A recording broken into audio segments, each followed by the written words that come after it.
advancements of the past year in the field of advanced therapies represented over a 5-day period. Just a bit of background for those of you who don't know this. Last year, about 2,000 transplants occurred and about 2,500 VADs were placed. And so one can't expect there to be a huge number of trials or a number of huge trials. But there was good studies that were done. And as in past years, the trial effort was focused on mechanical circulatory support, which is the sort of newer kid on the block in terms of advanced therapies.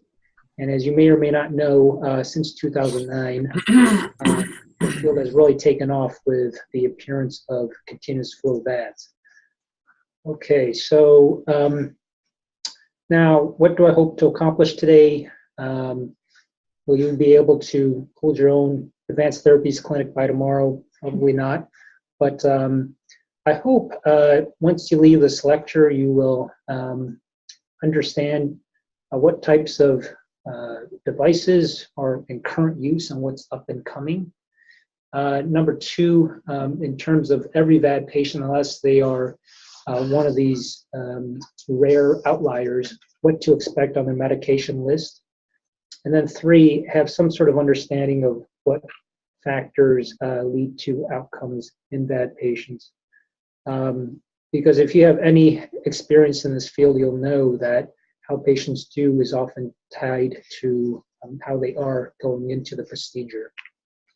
So I feel if you are able to have these takeaways, you will gain something valuable no matter what role you have in the care team from the ISHLT conference.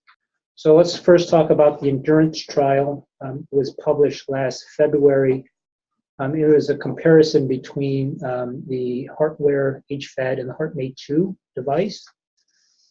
The HeartMate 2 has been out since about 2009. It is an axial flow device, and it works well enough, except that about 10% of patients thrombosis forms. So that may lead to aberrancies in terms of the numbers that are used to track the system. But if the thrombosis is extensive, the patient may develop coke-colored urine, and the pump may actually stop working, in which case the hemodynamic effects may be detrimental. The definitive fix for extensive thrombosis is pump exchange.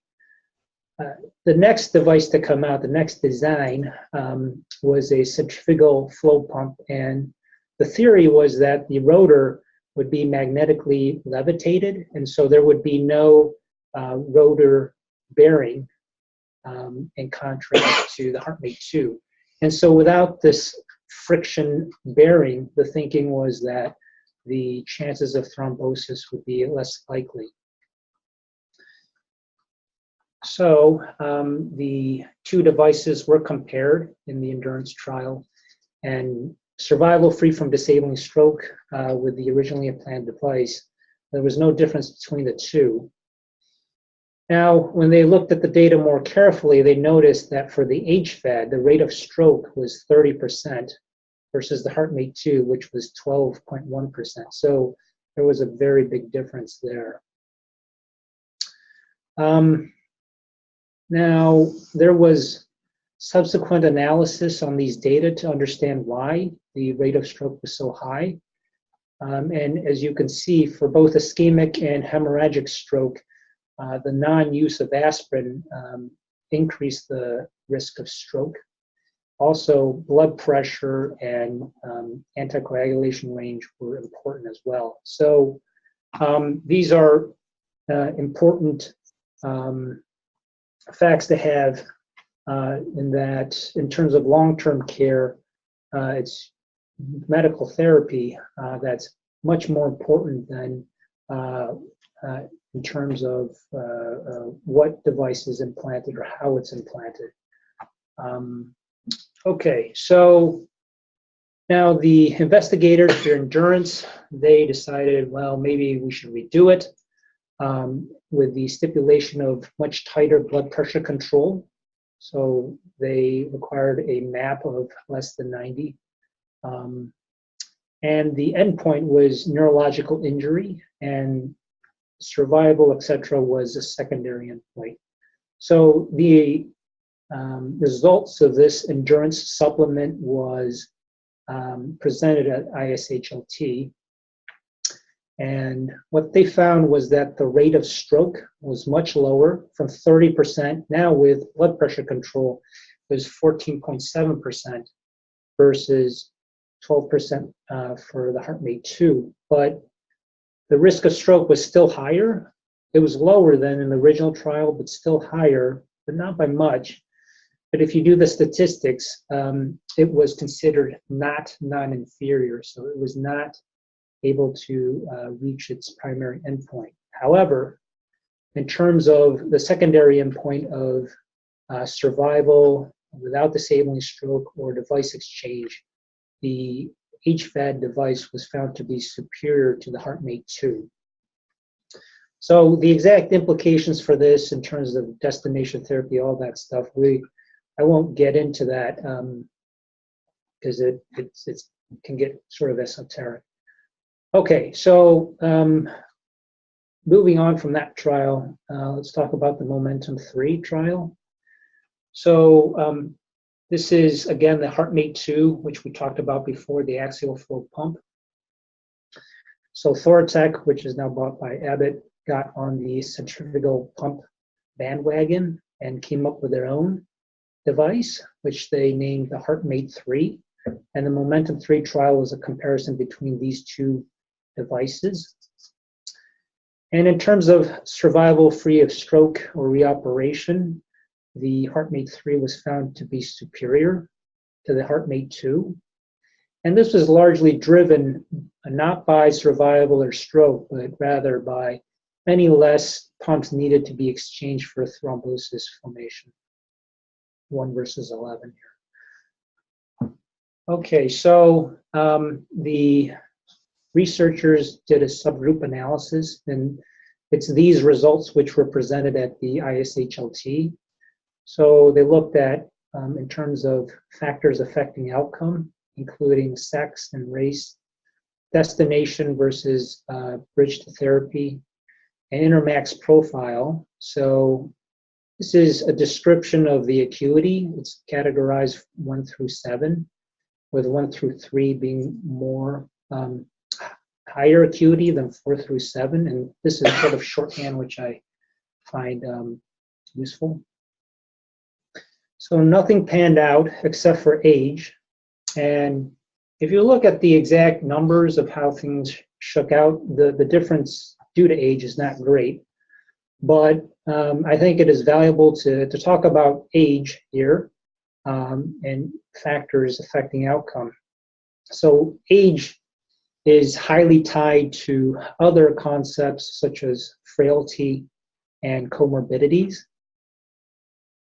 And when you actually look at the Intermax registry data from 2010 to 2012, you'll see that among patients who are less than 60 to 70 and greater than 70, there's actually no difference in survival. And so how do you square these data vis-a-vis those I just showed?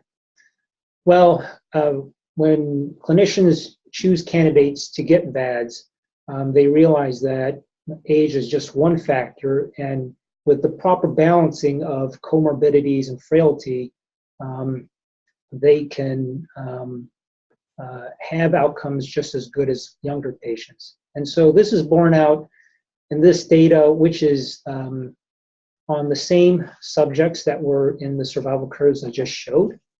And you can see that the older patients are less sick. They're less likely to be on ventilator. They're less likely to be on ECMO. And they're less likely to be Intermax Profile 1, the highest acuity, and more likely to be in Intermax Profile 4. So, so even though age is a factor, it's not an overriding factor.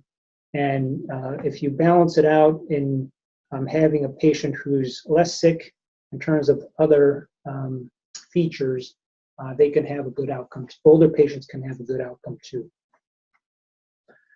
Okay, so the last trial I'd like to talk about has to do with roadmap. The original trial was published in 2015. It was a non-randomized trial in which patients could choose whether to continue optimal medical management or get an LVAD. The inclusion criteria were having one hospitalization in the last year, 6-minute walk distance of less than 300 meters, and all of them were non-inotrope dependent. So now we're talking about Intermax profiles 4 through 7. And traditionally, this is, at least at that time, a group of patients that clinicians were reluctant to place VADs in or wanted to wait. But the outcomes of this trial started changing that posture.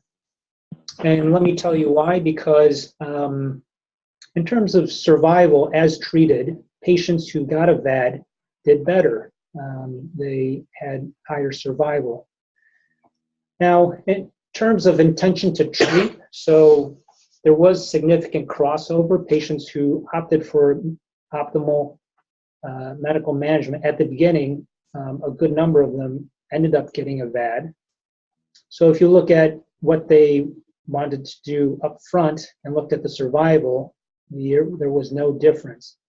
And so this the field has interpreted these data to mean that it's okay to wait some time, that there isn't a difference in survival, but if you end up getting a VAD, you will do better. So what has come out more recently is a subgroup analysis of the roadmap data, and it's based on using an instrument called the EuroQol 5D. So there's two components to it. There is a visual analog scale of VAS in which patients make a self-assessment of their health from 0, which is the worst health they can imagine, to 100, which is the best health they can imagine, and they just put themselves on that scale. They also answer questions on 5 dimensions having to do with quality of life, related to mobility, self-care, activities, pain, and depression. And within each dimension, there are 5 levels going anywhere from no problems to very severe. So this instrument was given and filled out by the subjects of the trial. And this is what they found. So in terms of patients with a visual analog scale, so this isn't on the graphs, but let me just tell you, A represents patients with a visual analog scale greater than 50, or sorry, less than 55. There was a difference in terms of survival, but those with visual analog scale greater than 55, there was no difference. And now, with these group of patients, obviously, it's not just talking about quantity of life, it's talking about quality of life too. And you can see for those patients with the visual analog scale less than 55, there was an improvement in the 5 dimensions of the quality of life, but not for patients with a visual analog scale greater than 55. So taken all together, roadmap is a study about less sick patients, so Intermax profiles 4 through 7, in which patients derived a benefit. But among those who derived a benefit, more careful studies showed that it's the sicker among them that derive a benefit, those with a visual analog scale score less than 55. And so that constitutes a sweet spot in terms of selecting patients for VADs. Okay, so in conclusion, the HVAD and HeartMate 3 will be superseding the HeartMate 2 in the coming years. We still implant some HeartMate 2s here, but that's getting less and less. In terms of VAD patients, like I was saying before, unless they are a rare outlier, all of them should be on warfarin, taking aspirin, and have neurohormonal blockade. There are some patients who won't be able to tolerate any, but a great number can, and they should have these on their medication list. Age is but one risk factor in terms of bad outcomes. And finally, among less sick patients, so those that are non-inotrope dependent, those with visual analog score less than 55 will benefit from VAD implantation. And that goes on both survival and quality of life.